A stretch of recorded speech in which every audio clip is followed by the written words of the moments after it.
Welcome back to Artists Exposed with Tym Moss and my guest, the one and only Jason Dottley, right here. Yay! Thank you for having me still. This is always such a fun time because I can actually talk about things, you know. I don't have to keep things to a 6-sentence response. Exactly, and you don't have to filter. You can say whatever's on your mind. Just let it flow. Just be Jason Dottley. Well, you know, it's funny you say filter because I had a photo shoot in Florida like 2 weeks ago. And it was when it ended, as I was gathering my stuff to leave with my stylist, Jeffrey Morse, hairstylist Jeffrey Morse, I got to my car and the photographer said, "Oh my God." And I just met him that day. He said, "Oh my God, you didn't cuss at all during this photo shoot." And I said, was I supposed to? He said, "Well, I've heard from a lot of people that you have a really filthy mouth." I said, "Well, fuck." But I thought, is that still something people talk about? Do people still talk about the... I guess in Florida they do. Honey, as long as they're still talking about you, that's a good thing. Fuck, I'll take it. Oh my God. Well, crazy for you, Madonna. The video, oh my God. The video, black and white, blood, Hitchcock. Take it away.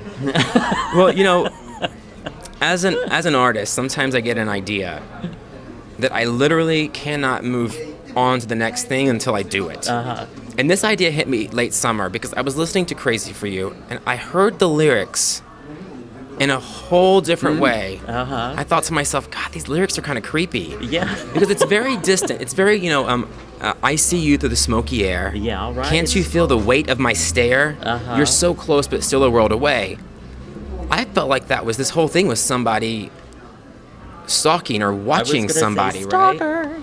And the lyrics continue to sort of support that if you're thinking of that. So I really covered this more for the sake of retelling it visually than I did Madonna did the most amazing job with the song in the first place in terms of the song.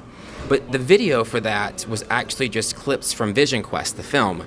So it was one of the few hit songs Madonna's had where she did not put her trademark Madonna stamp on the video. So I thought, okay, I know that a lot of gays are just going to want to hang me alive for doing this, but I'm doing this to honor her, not to, you know, do it better or anything, because she's my idol.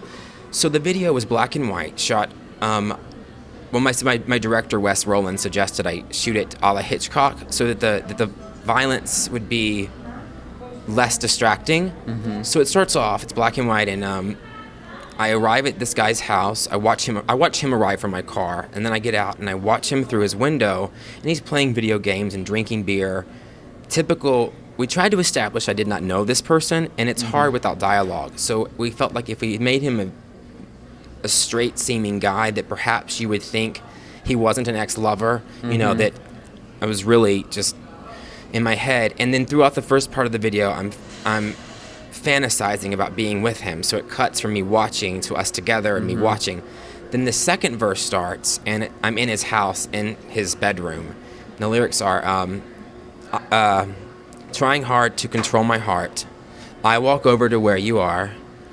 Eye to eye, we need no words at all. So I walk over to him. I sit down a picture of he and his girlfriend. It says Happy Valentine's Day. Further driving home. And it startles him, and he sees me. So eye to eye, we need no words. I jump on him, and slowly now we begin to move. Every breath I'm deeper into you, I started to stab him and it was just like 3 stabs, blood everywhere. And this model is actually a former medical student, and not just like he wanted to be a doctor. He was actually in the last years of medical school. So he played dead like phenomenally. Yeah. I mean, he just looked like a cadaver. Like a cadaver. And so then I wanted to show, like, you know, when people get crazy obsessed with you, this whole project was also a metaphor for the way I feel social media has changed the game, and that people follow you on social media and they feel like they know you. Right. They feel like they're your friend because they are your friend on Facebook. I don't know 90% of the people on Facebook. But these people take ownership of you. They stay claiming you. And I think it's really dangerous because how much we've allowed people to essentially stalk our lives through our narcissistic need to post everything we do. And so the video had more than just one meaning.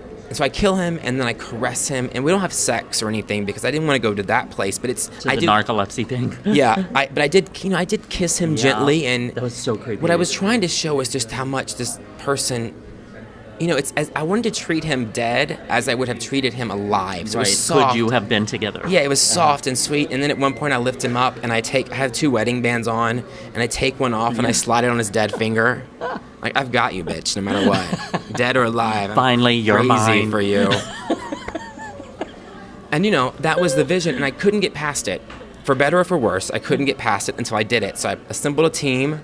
I've never done this. I wrote out a script for the video. Every beat, every shot was broken down. I actually edited that video myself. I did a lot of elements. Control freak. Well, also, the reason I did that, in addition to being a control freak, was that we talked about my love story project before, and my grandmother, I was back and forth from Florida to New York because my grandmother was dying, and I was helping out my mom take care of her. And which I admired. I thought that was wonderful that you were there, and I know she loved your being there. Well, she did, and she has been there for me my whole life, so it was an honor to be able to take the time to give back to her. But in that, I was in a weak place in the sense that I wasn't in a fighting mode. I really wasn't 100% even in a creative space. And when the video was sent back to me from my editor in LA, it was nothing that I wanted. And then I asked for a re-edit, and it came back still not what I wanted. But press was happening. There was a release date. Literally, I think it was coming out 3 days later. And I just said, you know what? It is what it is, which I've never been like that with my own work. But that's the place I was at. Right. And so the video came out, and all the images were super fast and tons on a screen, and it was just mostly me. And I told them, this video is not about me. Cute snippets of me along the way feature all these other people. So anyway, I really wanted to make sure with this Crazy For You and not being able to be in LA with my editor, I was like, I need this to be exactly like I want it to be. So I released it, and you know what? I was expecting a lot more negativity than I received. I actually have received nearly all positivity. If it's something negative, it's been, his voice is weak, or... Yeah. Now, I did have I say a lot. The bulk of the hate was that I was promoting violence. I expected that. People can't separate fiction from reality these days. And then several people wrote me saying that something similar happened in their life, and that how dare I glamorize that. Although I wasn't glamorizing it, I was just, it happens. These things happen. Exactly.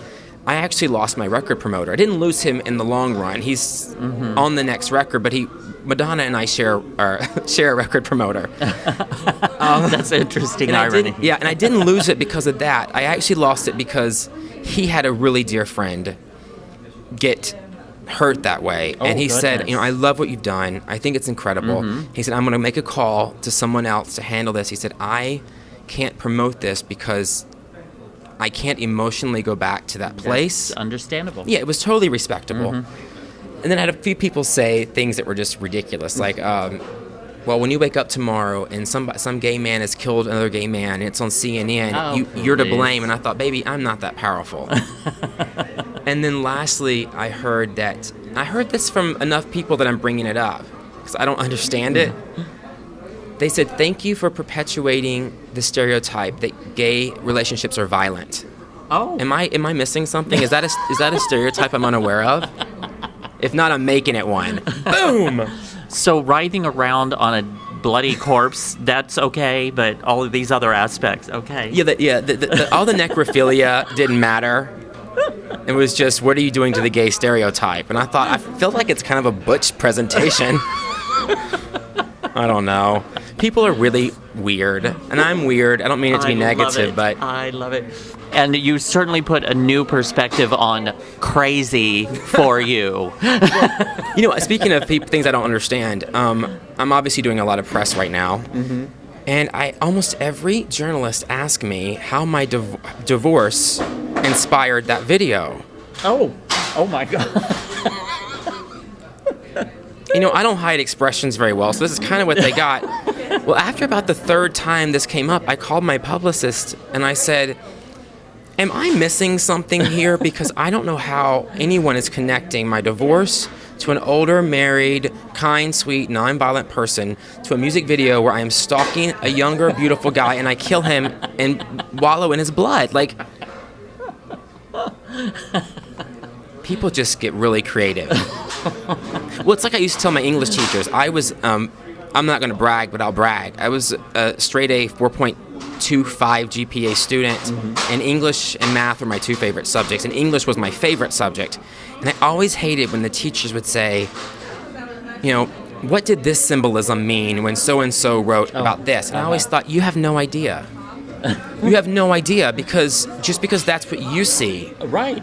You have no idea what the writer was thinking. And I know from being married to a very successful playwright and writer, my ex-husband has had, well, at least when we were married, a handful of people write their college dissertation on his work. Wow. And it's very flattering. But he would read about this exact thing where they pulled out elements and talked about the symbolism, and he would say, and their interpretation of what it was. And they don't really word it like that. They say the writer was saying this with the symbolism, and Dell would say, I didn't even notice that. Yeah. You know. But that's what art is. You know, you put something out there, and once you have the baby, and you give it to the world. Once you choose to give it to the world, you have to know that it is open for interpretation, and otherwise it hangs on your own wall and doesn't leave. Yeah. So. Yeah, exactly. I'm game.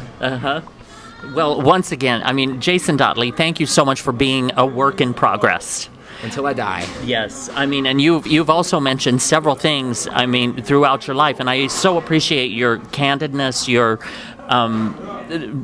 perspective, your observation of life, and again, after being through, you've mentioned your father's suicide, your grandmother's death, your divorce, you've had some major life shifts and changes. I mean, death is one of the biggest adjustments that we have to make in this lifetime.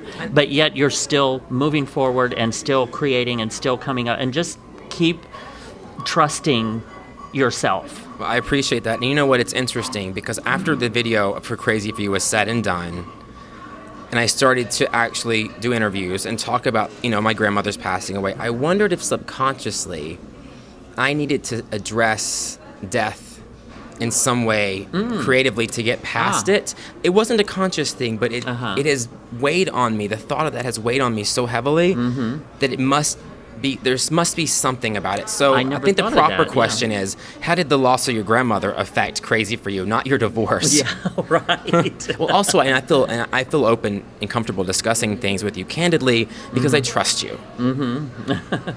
Well, I appreciate that very much. And again, I appreciate your taking some time once again. Jason Dottley, I love this guy. He's just amazing, absolutely wonderful and adorable. And we're going to take this out with another one of your hits, which is called Pop It. So Jason, again, anytime you are in town and you got some time, you call me and we will sit and chat. I love chatting with you, baby. Thank you very much. I appreciate it. Mwah. Thanks, guys.